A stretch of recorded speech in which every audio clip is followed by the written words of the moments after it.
Muchas gracias otra vez de nuevo por compartir con nosotros este rato. Queremos hablar de sostenibilidad, de medio ambiente, de lo que pueden hacer las personas nosotros para sumar. Pero a mí también me gustaría personalmente aprovechar esta entrevista para recordar la importancia de la labor de los científicos, ¿no? Igual es una percepción mía, pero creo que estamos como un poco alejados de lo que hacéis los científicos, cuando deberíamos estar más conscientes de la importancia, porque al final estáis aportando soluciones a los problemas de las personas y del planeta, ¿no? Y si esta entrevista también sirve para despertar a la gente y que se dé cuenta de que tenemos que integraros más y teneros más presentes en el día a día, pues yo ya me doy por satisfecha, ¿de acuerdo? Voy a presentarte, Alicia, aunque seguro que me dejo algo. Eres bióloga marina y lo que haces es conectar el océano, la igualdad de género y la ciencia para conseguir un futuro más sostenible. ¿Sí? Correcto. Además, eres la presidenta de la Asociación de Científicos Españoles en Estados Unidos y presidenta de la Red de Sociedades de Investigadores Españoles en el extranjero. Has participado, has formado parte de la expedición antártica más grande formada por mujeres y en el 2018 fuiste galardonada con la medalla de oro de Cruz Roja, precisamente por tu labor a la hora de promover la igualdad y la inclusión femenina en la ciencia, en los puestos de la ciencia. No sé si me dejo algo, si tú quieres añadir algo más, Alicia. No, está perfecto. Bueno. Como sabes, el día 5 de junio celebramos el Día de Medio Ambiente, aunque lo que celebremos es que seguimos maltratando a la naturaleza. Es un poco paradójico, ¿no? Pero ojalá podamos cambiar pronto esta situación. Este año el tema es la biodiversidad. Tú has estado siempre muy unida a la Tierra, al planeta, ¿no? Al mar en concreto. ¿Recuerdas tu primer momento en el paisaje, en una playa, ante el mar? No me podría haber puesto mejor filtro Por eso para mismo. esta pregunta. ¿Nos ha venido? Pues yo creo que a mí mi vocación me viene precisamente de la foto que veis en el filtro, que es la playa de Sa Tuna, en Girona, donde mis abuelos tienen casa desde hace 45 años. Entonces, yo desde que nací, yo soy de un bebé de verano, nací en julio, y a los 15 días de haber nacido, pues mi madre se fue a pasar el verano a Sa Tuna y me llevó con mi hermana y ahí empezó, yo creo.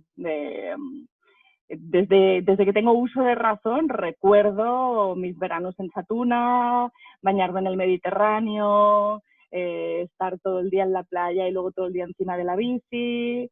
Y yo creo que es algo que nunca, o sea, no me acabé de desligar nunca, ¿no? De cuando tuve que escoger carrera, recuerdo que todo el mundo, para los que no son tan viejunos, pues a lo mejor no lo recuerdan, pero tenías que rellenar un papelito y poner 1, 2, 3, 4 y 5 tus opciones, y yo recuerdo que solo puse 3 opciones, y mi opción número 1 era biología en Barcelona, mi opción número 2 era biología en la Autónoma de Barcelona, y mi opción número 3 era biología en Girona. O sea, es que yo lo tenía clarísimo, lo único que me variaba era dónde hacerlo, ¿no? Pero, y me viene mucho de mis veranos en la playa, en Sa Tuna, con mis abuelos, básicamente, y con mi madre, y con mis tías, y con mis primos. Pero sí, ese trocito de paraíso nunca me ha soltado. ¿Y la llamada de la ciencia? ¿Tú tenías algún referente cuando eras joven? ¿Fuiste a algún museo y dijiste, tengo que dedicarme a la ciencia? ¿O fue algo progresivo?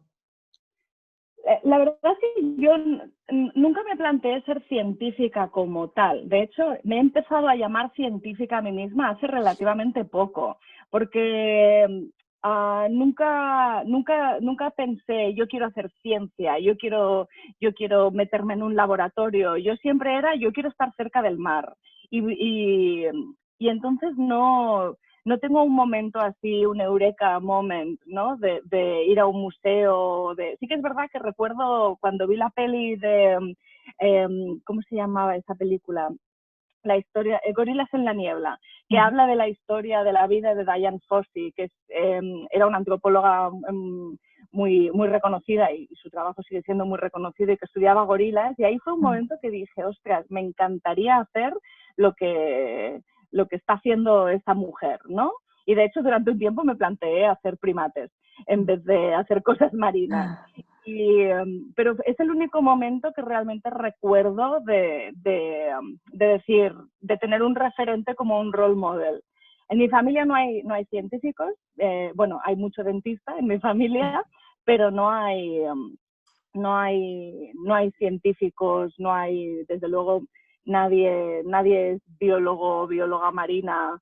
Y fue fluido, fue natural y ya te digo, me empecé a llamar científica una vez, yo ya estaba pasado el doctorado casi. ¿Por qué es importante, Alicia, la investigación oceánica para la protección de la fauna marina? Es muy importante conocer qué es lo que tenemos. Es muy importante saber qué es lo que hay para protegerlo, porque si no se sabe qué es lo que hay, si no se sabe qué función tiene, un poco, y por ponerlo llanamente, ¿para qué sirve, no?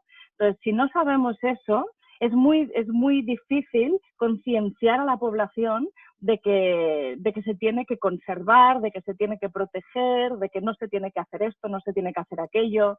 Entonces, es básico que haya investigación en temas marinos, en investigación en temas oceánicos, porque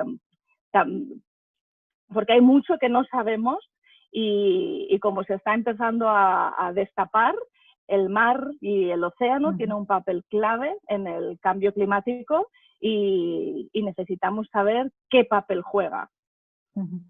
Ahora mismo, ¿en qué estado de salud están nuestros océanos? Está un poco, o sea, es que depende de dónde mires, ¿no? Yo creo que los océanos son muy resilientes, tienen una capacidad de regeneración que es alta y es importante.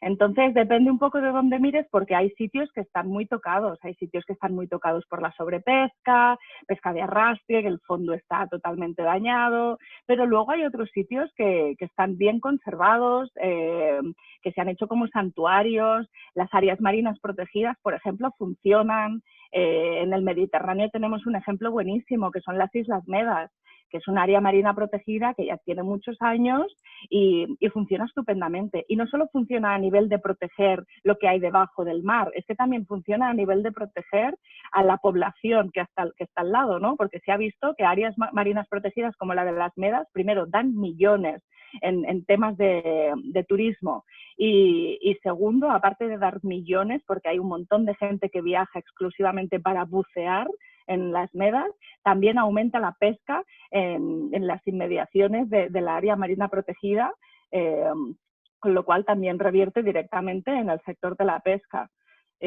Así que tendría que haber más áreas marinas protegidas y se tendrían que proteger el alta mar, ¿no? Las aguas internacionales no están protegidas y a pesar de que se consideran un poco como un desierto dentro del mar, ¿no? Es importante protegerlas y eso es lo que no está protegido en absoluto. Decíamos que habías participado en la primera expedición antártica formada por mujeres. ¿Tú qué sentiste cuando llegaste allí? La Antártida, yo siempre digo que una vez la pisas te atrapa por dentro y no te suelta. Es alucinante. Primero experimentas el silencio como yo nunca lo había experimentado. Y es un paisaje que es un paisaje de contrastes. Todo es blanco, negro, gris, azul marino. No hay amarillo, no hay rojo, no hay verde. No hay, o sea, es muy dramático. Y la verdad es que impacta mucho. Y luego además en la expedición en la que yo participé visitábamos diferentes estaciones científicas y en cada estación científica teníamos la oportunidad de hablar con los científicos que estaban allí, pero también con el personal, con los cocineros, con los carpinteros, con los electricistas. Y hay gente que lleva a lo mejor pues 15, 20 años trabajando ahí, que pues cada año van y hacen la temporada. Y lo que te cuenta esa gente a mí me pareció igual de dramático y de interesante que el paisaje en sí, ¿no? Pues imagínate el conocimiento que llega a manejar una persona que lleva 20 años yendo al mismo sitio y te dicen, ¿no? Mira, ¿ves ese glaciar de ahí? Pues cuando yo empecé llegaba hasta aquí. y ahora lo ves que está ahí arriba. ¿No? Y te cuenta un montón de cosas de estas y realmente tomas conciencia de que, bueno, pues de que es un lugar que hay que proteger, de que hay que protegerlo además con urgencia y que una cosa que a mí me parece fascinante de la Antártida es que no vive, o sea, no tiene ciudadanos la Antártida, ¿no? No tiene aborígenes, la gente no nace en la Antártida. Y entonces yo siempre digo que cuando tú pisas la Antártida, automáticamente te conviertes en embajador de la Antártida. Tienes como la responsabilidad de ser la voz de la Antártida, porque la Antártida no tiene ciudadanos que puedan defenderla. Entonces, claro. Exacto. Entonces, si tú has tenido el privilegio de ir, el precio que hay que pagar es que te tienes que convertir en un embajador de la Antártida y defenderla, porque si no, ¿quién lo va a hacer? Qué bonito. Desafortunadamente hablamos mucho del cambio climático, pero todavía hay personas que no saben muy bien qué es o qué magnitud tiene, ¿no? Aunque parezca raro a estas alturas, pero tú podrías explicarnos con palabras llanas, sencillas, qué es el cambio climático, qué nos está pasando y por qué crees que todavía hay gente que no ha tomado conciencia. El cambio climático, por ejemplo, el primer argumento que te dice un negacionista es que el cambio climático siempre ha existido, ¿no? Y que han habido épocas a lo largo de la historia de la Tierra en las que se ha dado cambio climático. Y en eso tienen razón. El cambio climático pasa en nuestro planeta y no es la primera vez que está pasando un cambio climático. ¿Cuál es la diferencia con lo que estamos viviendo ahora? La velocidad. Al ser un cambio que está impulsado por el hombre, por las actividades antropológicas, está acelerado y está yendo muchísimo más rápido de lo que han ido los anteriores episodios de cambio climático. Y al ser tan rápido este proceso, no estamos dando tiempo a las otras especies, incluso a nuestra propia especie, a adaptarse. Entonces, esta es la mayor diferencia con los otros eventos de cambio climático que ha habido a lo largo de la historia de la Tierra. Y como su nombre indica, lo que pasa es que es una anomalía climática, ¿no? O sea, se desajusta el equilibrio y hace pues que haya más sequías en algunos sitios, en cambio que llueva muchísimo más en otros, que haya más huracanes, que los huracanes sean de mayor intensidad. O sea, todo lo que tenga que ver con el clima pues se desbarajusta y eso, claro, nos afecta a todos, tanto a los humanos como al resto de las especies que coexistimos en este planeta. Y como digo, la principal clave del cambio climático que estamos experimentando ahora es que no estamos dando tiempo a que las especies se adapten. El por qué hay gente que no ha tomado conciencia creo que tiene mucho que ver con que no es una cosa, por ejemplo, si lo comparamos con la pandemia de ahora, ¿no? La pandemia de ahora ha sido un cataclismo que ha pasado en muy poco tiempo, de gran intensidad, y en el que todo el mundo ha visto qué es lo que estaba pasando, ¿no? Vale, hay un virus, si coges este virus, pues puede ser que no te pase nada, puede ser que te pongas muy enfermo o incluso si estás muy grave, puede ser que te mueras, ¿no? Y entonces esto hace que la gente tome conciencia inmediatamente. Pero claro, el cambio climático hasta ahora, ha sido poco tangible. Es algo que no tiene un pico que puedas ver. Es una curva que va para arriba, pero al no ser que vayas a la Antártida durante 20 años seguidos, pues no notas ciertos efectos de manera muy grande, ¿no? Entonces, yo creo que a toda esa gente que no ha tomado conciencia porque dice que no ha visto ningún efecto del cambio climático, creo que le diría que en realidad sí que hemos visto efectos del cambio climático en nuestra propia casa, ¿no? Pues en Barcelona cada vez hace más calor, por ejemplo, y cada vez llueve menos. Y las estaciones de primavera y de otoño son cada vez más cortas, prácticamente inexistentes. Sí. Entonces, todas estas cosas realmente son efectos del cambio climático y hay muchísimos otros. Y entonces, si por ejemplo yo pienso en los veranos de mi niñez en Satuna, Pues es que los veranos de mi niñez en Satuna, yo cuando bajaba a la plaza por la tarde con mi bicicleta tenía que llevar una chaqueta, cosa que ya no hago cuando Ya no estoy se en te ocurre. Satuna. Exacto. Entonces son una serie de cosas que yo creo que tenemos que explicar mejor a la población estos efectos que están viviendo en su propia casa para que tomen conciencia. ¿Tú podrías mencionarnos alguna iniciativa pública o de algún país que a ti te haya sorprendido que sea positiva para el cambio climático? ¿Alguna iniciativa positiva de algún país para el ¿O de cambio alguna climático? empresa? A ver, déjame que piense. En realidad hay muchas cosas que están ocurriendo que son positivas y no hace falta que miremos muy lejos, ¿no? Por ejemplo, España acaba de aprobar la ley del cambio climático. Esto es histórico y es súper positivo. Y en este sentido, pues nos hemos convertido en un ejemplo, ¿no? Para otros países.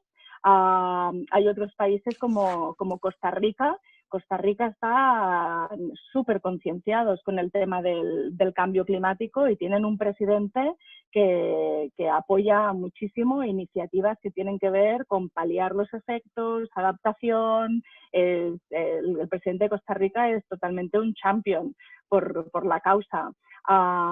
Luego, incluso te diré, países como Estados Unidos, que ahora mismo no tienen una administración en la Casa Blanca que sea favorable en absoluto para la causa, pero aún así hay muchas iniciativas a nivel local. Y en Nueva York, por ejemplo, que es la ciudad en la que yo vivo, Nueva York tiene desde el ayuntamiento hay todas unas iniciativas relacionadas con el cambio climático para hacer los edificios, por ejemplo, más energéticamente eficientes. Y en realidad hay muchos ejemplos de diferentes países, de ciudades, porque no hace falta que pensemos solo a nivel país, se tiene que pensar también a nivel local y, como has dicho antes, empresas, ¿no? De hecho, vosotros en Bakery trabajáis con un montón de empresas que están muy comprometidas con la causa. Y todas estas empresas comprometidas con la causa tienen un plan para poco a poco contribuir ellos también. Sí, es importante que cada persona también se sienta responsable, ¿no? Y parte de la solución. Precisamente hablabas de la pandemia. Una de las reflexiones es que en este nuevo mundo que queremos construir vamos a estar más cerca, más en contacto con la naturaleza. Pero ¿cómo debemos volver a conectar con la naturaleza para no cometer los mismos errores? Yo creo que es muy importante tomar conciencia del lugar en el que ocupamos en el mundo, ¿no? Que no estamos solos y que lo tenemos que compartir. Y entonces creo que, por ejemplo, mucha gente se ha dado cuenta que puede ir en bici a los sitios, ¿no? Pues hay que seguir manteniendo esto. Es bueno para el planeta, es bueno para ti. También hay muchas empresas que se han dado cuenta que la productividad de sus trabajadores aumenta si trabajan desde casa.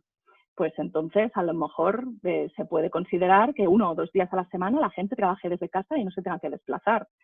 Creo que también la gente se ha dado cuenta que el transporte público necesita una inyección importante de capital, porque si no vamos a poder desplazarnos en coche y no todo el mundo se puede desplazar en bici, pues el transporte público de repente es muy importante. También invertir en ciudades donde todo esté a 15 minutos, ¿no? Porque si de repente tenemos que volver otra vez a fase cero y no podemos salir de casa, pues tú tienes que poder tener en tu barrio todo lo que sea necesario. Entonces, yo creo que hay lecturas que se pueden sacar de esta crisis sanitaria en la que estamos inmersos ahora mismo, que se pueden trasladar al futuro que queremos y creo que al final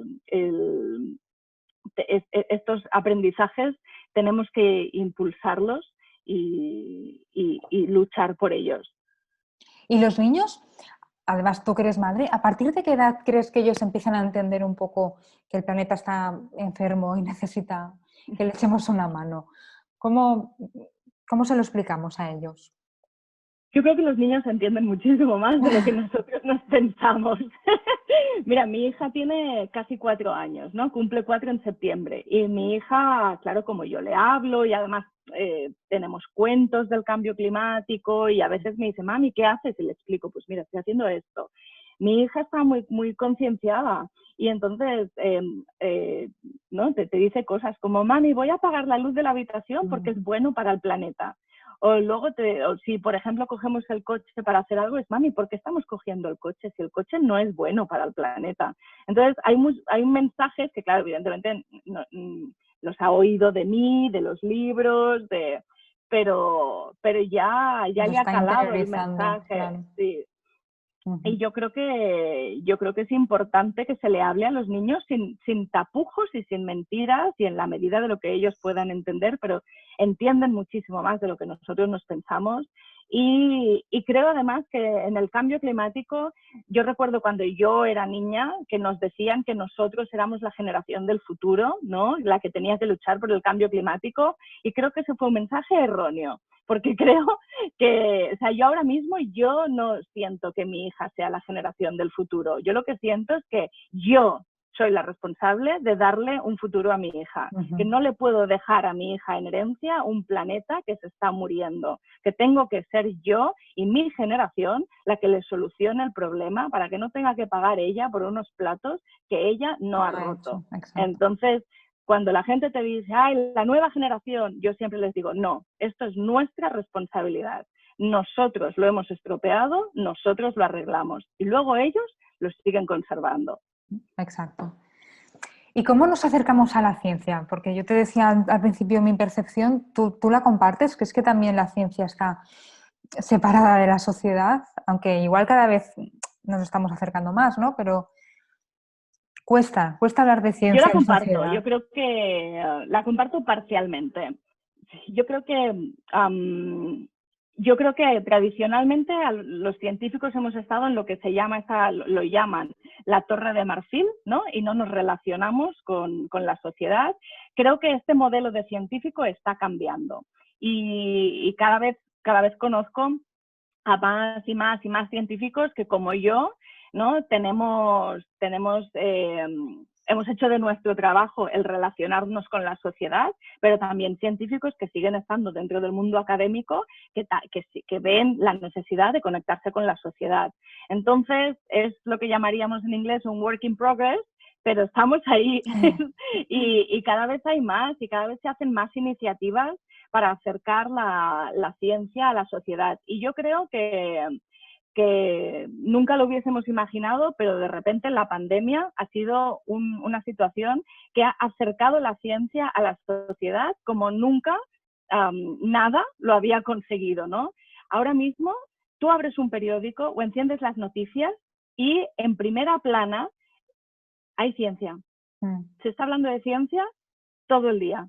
Y la gente está manejando términos como ¿no? el flattening the curve, que ahora no me sale en castellano. ¿Cómo le llamáis en castellano?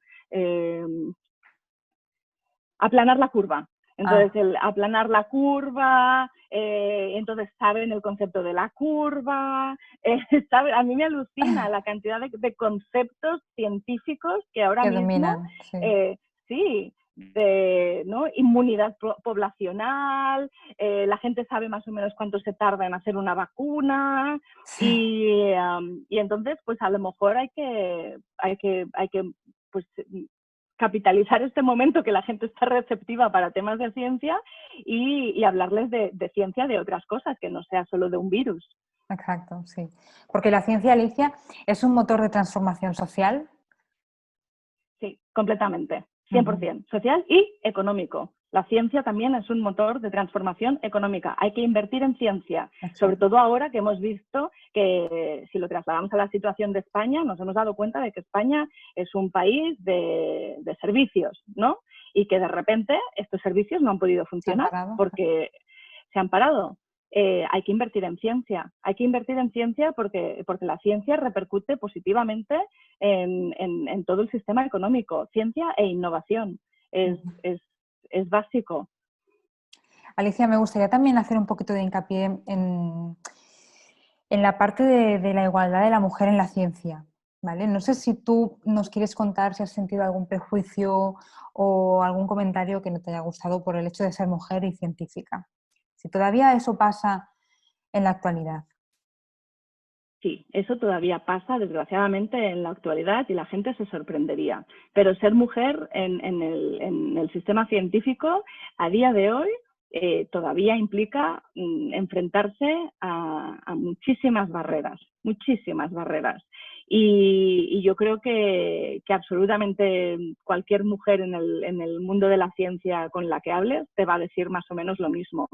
Yo he experimentado muchísimas barreras por ser mujer.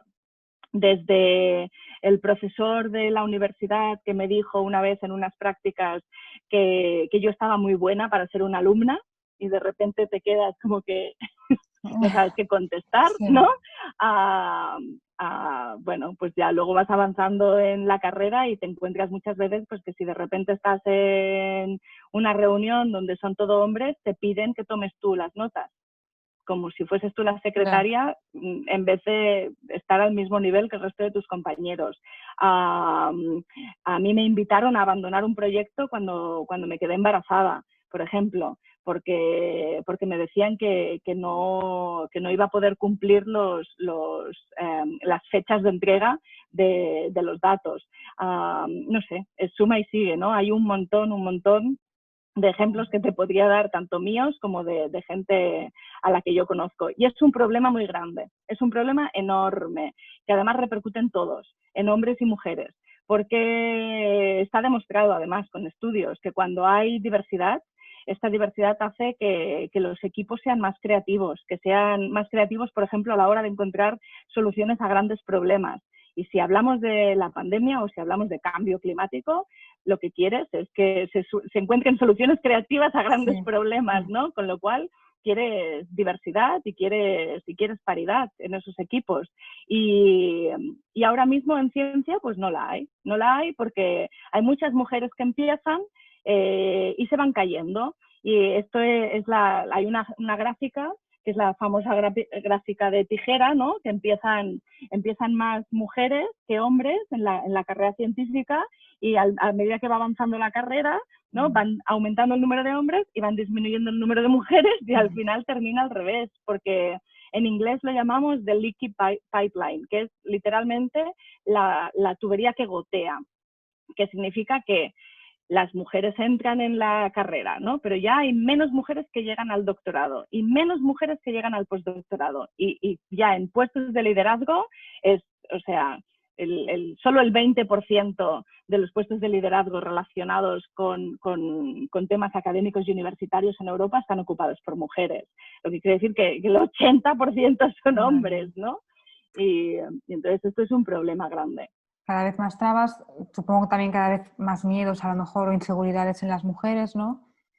Y sin embargo... Hay mucho síndrome del impostor que se llama, ¿no? Que es como que afecta más a mujeres que a hombres, aunque también afecta a hombres, que es básicamente, ¿no? Tú te sientes que, pues que ¿qué hago yo aquí? Porque se han equivocado, yo no debería estar aquí, yo no me lo merezco.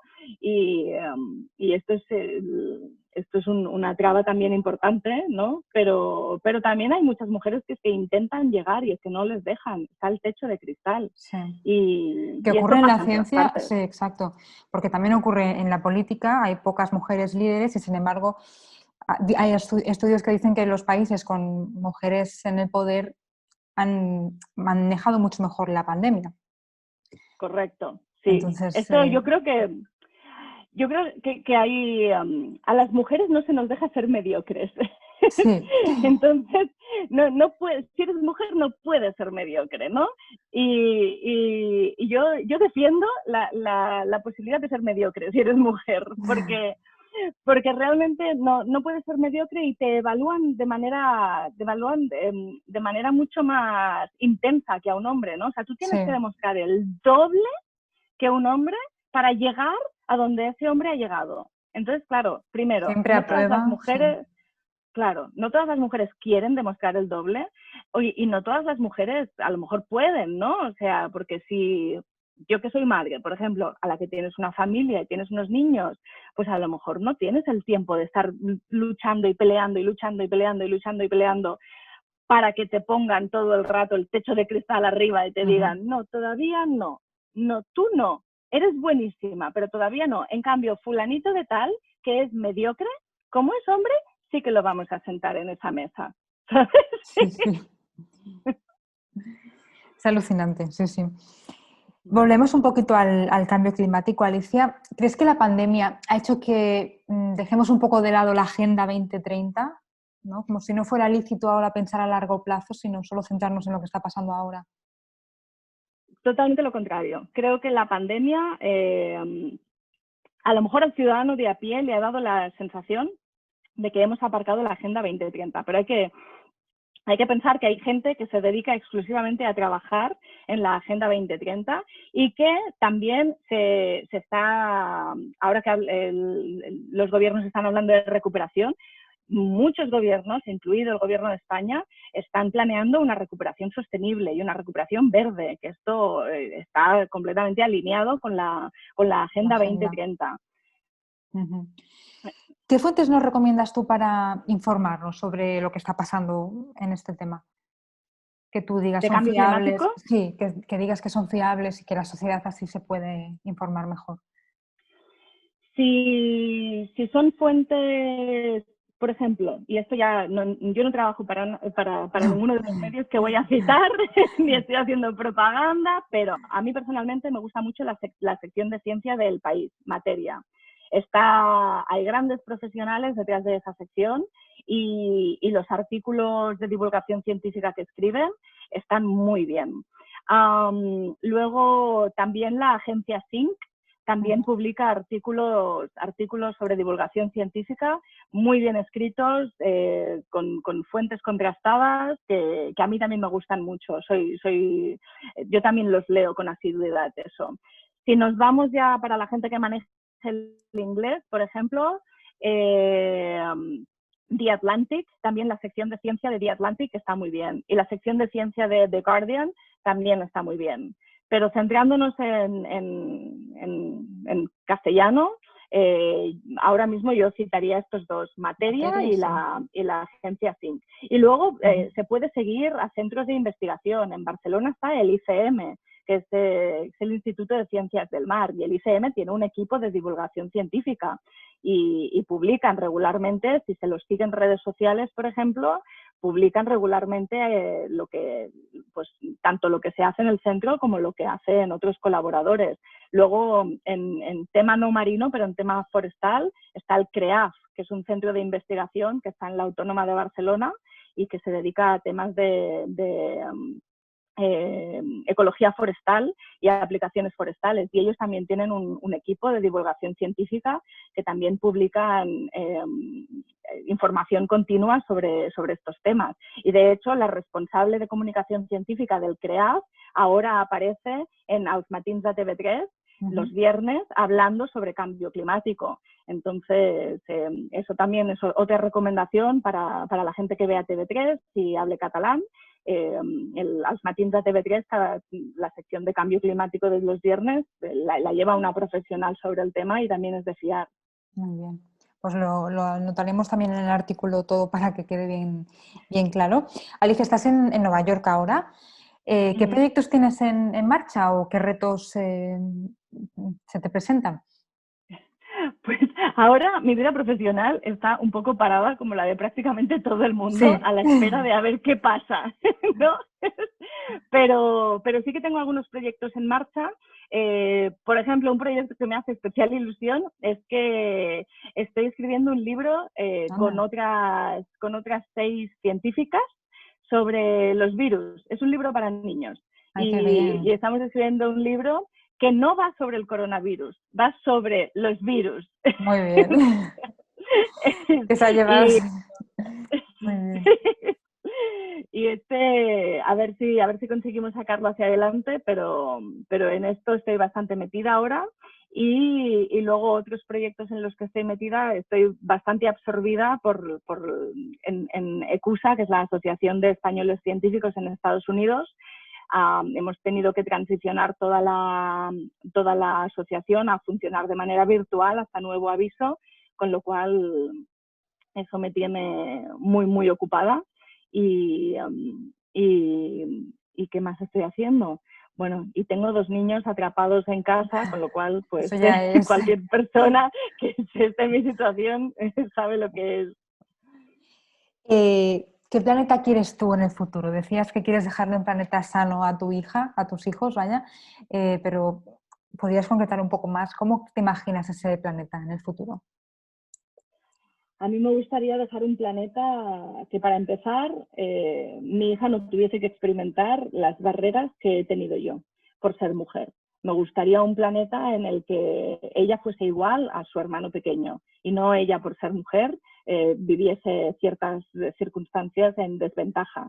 Me gustaría que esto aplicase a todos los futuros niños y niñas, ¿no? Que se consiga una igualdad.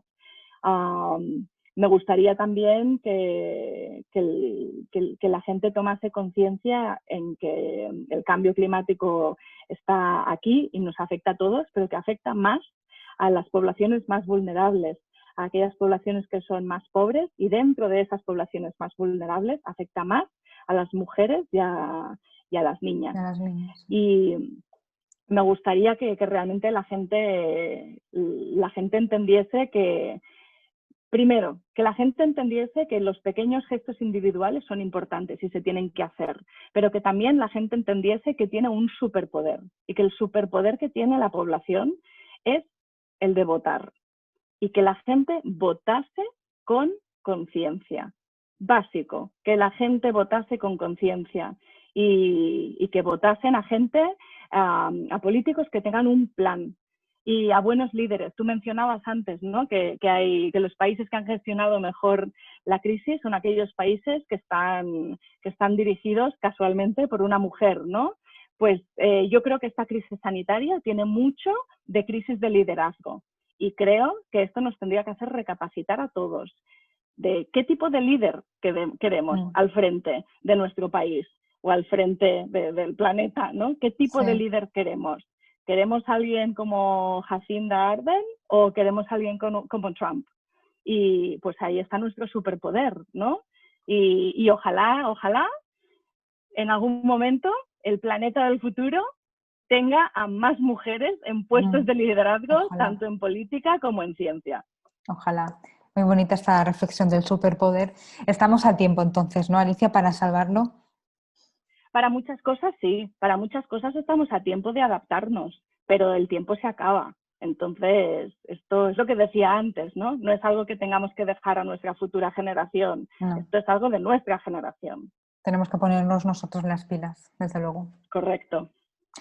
Pues Alicia, muchas gracias por la entrevista. Yo me quedo con tus palabras, con este superpoder que espero que todo el mundo ponga en práctica. Y pues eso, muchas gracias por haber colaborado, y cualquier cosa, pues muchas aquí estamos. Gracias a vosotros. ¿Vale? Un placer, cuando queráis.